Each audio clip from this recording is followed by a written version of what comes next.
ગત 30 જુલાઈના રોજ રાજકોટ શહેરમાં ભાવનગર રોડ ખાતે આવેલ પ્રાઇમ એન્ટરપ્રાઇઝીસ નામની આંગળીયા પેઢીમાં એક લૂંટની ઘટના બની હતી, જેમાં સવારના ટાઈમે બે આરોપીઓ એક હથિયાર બતાવી અને ફરિયાદી પાસેથી 19 લાખ રૂપિયા રોકડા લૂંટી લીધા હતા. માનનીય સીપી સર બ્રજેશ કુમાર જાસર અને એડિશનલ સીપી સર ચૈતન્ય મંડલિક સર દ્વારા રાજકોટ શહેર ક્રાઇમ બ્રાન્ચ અને બી ડિવિઝનની ટીમોને આરોપીઓને ઝડપથી પકડી પાડવા માટે અને ડિટેક્ટ કરી મુદ્દામાલ રિકવર કરવા બાબતે સૂચના કરવામાં આવેલ હતી. આ કાર્યવાહીના અનુપાલનના ભાગરૂપે એસીપી શ્રી ભરત બસિયા સાહેબના માર્ગદર્શન હેઠળ પીઆઈ શ્રી એસ ચાવડા સાહેબ, પીઆઈ શ્રી મનોજ ડામોર સાહેબ, પીઆઈ શ્રી ચિરાગ યાદવ સાહેબની ટીમો દ્વારા અલગ અલગ રાજ્યોમાં તપાસ હાથ ધરવામાં આવેલ હતી અને બે આરોપીઓને અત્યારે રાજકોટ શહેર ક્રાઇમ બ્રાન્ચ દ્વારા ઝડપી પાડવામાં આવેલ છે, જેમાં એક આરોપી રમઝાન અલી એને વેસ્ટ બેંગોલ ખાતેથી હસ્તગત કરવામાં આવેલ છે અને એક બીજો આરોપી પ્રવીણ સન ઓફ ખજીઓ એને મથુરા ખાતેથી હસ્તગત કરીને રાજકોટ ખાતે લેવામાં આવેલ છે અને જે બે આરોપીઓ છે એની વિગતવારની પૂછપરછ અત્યારે હાથ ધરવામાં આવેલ છે અને જે એક આરોપી રમઝાન અલી છે વેસ્ટ બેંગોલથી જેને લાવવામાં આવેલ હતો એના 5 દિવસના રિમાન્ડ મેળવવામાં આવેલ છે અને રિમાન્ડ દરમિયાન એની વ્યવસ્થિત પૂછપરછ કરી એમના પાસેથી મુદ્દામાલની રિકવરી કરવામાં આવશે. સર, આજે બંને આરોપી ઝડપાણા છે, તેમાંથી મુખ્ય આરોપી કોણ છે ને પોલીસ પકડથી બચવા કયા કયા રાજ્યોમાં ફરતા હતા? એ જે આરોપી જે અત્યારે પોલીસની શકંજામાં છે રમઝાન અલી અને પ્રવીણ, એ બંને આરોપી જે છે એને લૂંટ કરનાર આરોપીઓ આસુ અને ઈલુ એનો બેકઅપ પ્રોવાઈડ કરાવતા હતા અને એમની મદદગારીમાં હતા. એ રમઝાન અલી દ્વારા રાજકોટ શહેરમાં આ બનાવ બન્યાથી 20 દિવસ પહેલા એક મકાન ભાડે રાખીને જે 3 આરોપીઓ બીજા છે પ્રવીણ, આસુ અને ઈલુ, આ ત્રણેયને મકાન અપાવવામાં આવેલ હતો અને પછી જે મુખ્ય આરોપીઓ આસુ અને ઈલુ છે જેને લૂંટ કમિટ કરી છે એ બંને રેકી કરી હતી અલગ અલગ જગ્યાઓની અને પછી 30 તારીખે છેલ્લે એને આ લૂંટ કમિટ કરી અને પછી અહીંથી અલગ અલગ જગ્યાએ અલગ અલગ રાજ્યોમાં નાસી ગયા હતા, જેમાંથી રમઝાન અલી વેસ્ટ બેંગોલ ખાતે જતો રહ્યો હતો અને પ્રવીણ જે છે એ મથુરામાં જતો રહ્યો હતો. તો અમારી ટીમો રાજસ્થાન, યુપી, એમપી, વેસ્ટ બેંગોલ ઇત્યાદિ રાજ્યોમાં તપાસ કરીને પછી છેલ્લે રમઝાન અલીને વેસ્ટ બેંગોલ ખાતેથી ઝડપી પાડવામાં આવેલ છે અને પ્રવીણને મથુરા ખાતેથી પકડવામાં આવેલ છે. બાકી જે બે આરોપીઓ છે એની અત્યારે શોધખોળ ચાલુ છે.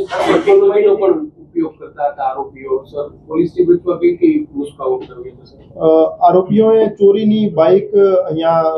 રાજકોટ ખાતેથી ચોરીને પછી એનો ઇસ્તેમાલ લૂંટમાં કર્યો હતો, જેની નંબર પ્લેટ પણ ખોટી હતી અને ઘણા બધા જગ્યાએ એમને પોતાની આઈડેન્ટિટી છુપાવવાનો પ્રયાસ કર્યો હતો, પણ રાજકોટ શહેર ક્રાઇમ બ્રાન્ચ દ્વારા એમની વ્યવસ્થિત તપાસ કરી અને એને આઈડેન્ટિફાઈ કરવામાં આવેલ હતા અને પછી છેલ્લે બેને પકડી પાડવામાં. જે આરોપી પકડાય છે એ અગાઉ ગુજરાતમાં કે રાજકોટ કાબુ કર્યું હતું, બીજું એનો પ્લાન કઈ રીતે કર્યો હતો, શું? અત્યારે જે બે આરોપીઓ પકડાયેલ છે એમાંથી પકડાયેલ આરોપી પ્રવીણ સન ઓફ ખજીઓ જે છે એમને વિરુદ્ધ રાજસ્થાનમાં ડીગ ડિસ્ટ્રિક્ટમાં 2 આર્મ્સ એક્ટના ગુના દાખલ થયેલા છે અને બીજું એક જે આરોપી છે આસુ ઉર્ફે આસ મોહમ્મદ અયુબ, એ મથુરાનો રહેવાસી છે. એના વિરુદ્ધ ઓનલાઈન રેકોર્ડ ચેક કરતા આઈસીજીએસમાં 22 લૂંટના અને ડેકોઇટીના ગુના એમના વિરુદ્ધ દાખલ થયેલા છે અને અમારું માનવું છે કે ઓફલાઈન રેકોર્ડ તપાસવામાં આવે તો એના વિરુદ્ધ 40 કરતા વધારે ગુના દાખલ થયેલા હોય છે. એ હથિયાર અમારું હજુ સુધી માનવું છે કે એ સાચું જ હતું અને આસુ ઉર્ફે આસ મોહમ્મદના કબજામાં હતું અને જ્યારે એ આરોપી પકડવામાં આવશે તો એમની પાસે હથિયાર પણ કબજે કરવામાં અત્યારે એ જે બે આરોપીઓ પકડાય છે એમની પાસેથી 2 લાખ રોકડ રિકવરી થઈ છે અને રિમાન્ડ દરમિયાન બીજા મુદ્દામાલની પણ રિકવરી.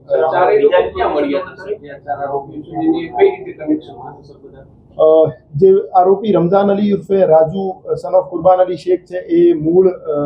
24 પરગણા વેસ્ટ બેંગોલનો રહેવાસી છે. એ જે માણસ હતો એ પહેલા દિલ્હી ખાતે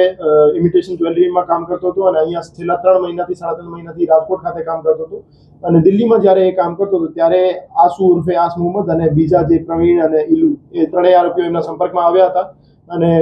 આ 30 જુલાઈના જે બનાવ છે એના 20 દિવસ પહેલા એમને ફોન આવ્યો હતો આસુ ઉર્ફે આસ મોહમ્મદનો અને એમને રમઝાન અલીને એક રૂમ ગોતવા માટેનું કીધું હતું. તો રમઝાન અલી દ્વારા એક ભગવતીપરા વિસ્તારમાં કમરો ગોતી દેવામાં આવેલ હતો અને એ ત્રણેયને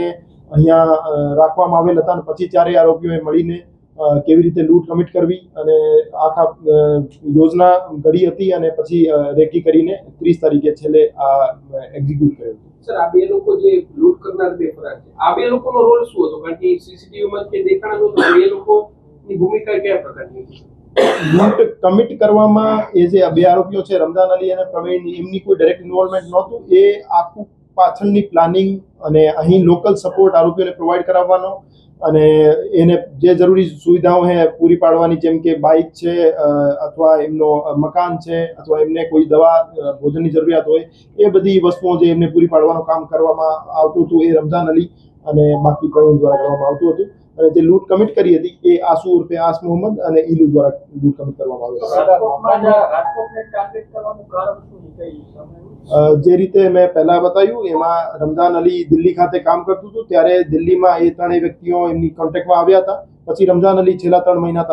મહિનાથી અહીંયા રહેતો હતો અને પછી અહીંયા રમઝાન અલીને આસુ ઉર્ફે આસ મોહમ્મદનો ફોન આવ્યો હતો અને રાજકોટમાં એમને કામ કરવું છે એવી ઈચ્છા વ્યક્ત કરી હતી. પછી એ અહીંયા આવીને એમને લૂંટની પ્લાનિંગ કરી અને લૂંટને એક્ઝિક્યુટ કરી. રમઝાન અલીએ જે રૂમ એને પ્રોવાઈડ કર્યો એના પછી એમના દ્વારા રેકી કરી એરિયામાં ઝીરોઈંગ કરવામાં આવેલ હતી અને સૌથી સોફ્ટ ટાર્ગેટ જે હતું પ્રાઇમ એન્ટરપ્રાઇઝે જેમને લાગ્યું અને ત્યાં એમને લૂંટ